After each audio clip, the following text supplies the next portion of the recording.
ये प्रोजेक्ट हमारा स्टार्ट हुआ था 2020 में और इसकी कंप्लीशन होनी थी 3 साल बाद। तो हमने तकरीबन इसको 7 महीने पहले ही ये मुकम्मल कर लिया। जहाँ तक लोगों का ताल्लुक है तो उनके लिए सबसे अच्छी चीज़ ये है कि लाखों साल पुराने जो डायनो हैं उनकी हिस्ट्री उनको मिल रही है। वो यूनिवर्सिटी, कॉलेज, स्कूल के बच्चे वो यहाँ पे आएंगे तो उन्हें हर डायनो के साथ उसकी हिस्ट्री मिलेगी कि ये क्या है, इसका नाम क्या हुआ करता था, ये किस तरह सर्वाइवल करता था, क्या खाता था। ये तमाम इन्फॉर्मेशन हमारी वहाँ पे हर डायनो के साथ मौजूद है।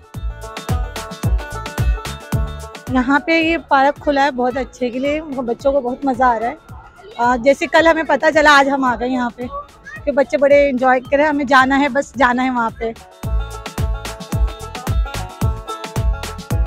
हम यहाँ पर पार्क में आए हैं, मेरे को यहाँ पर बहुत मज़ा आ रहा है। यहाँ पर डायनासोर है,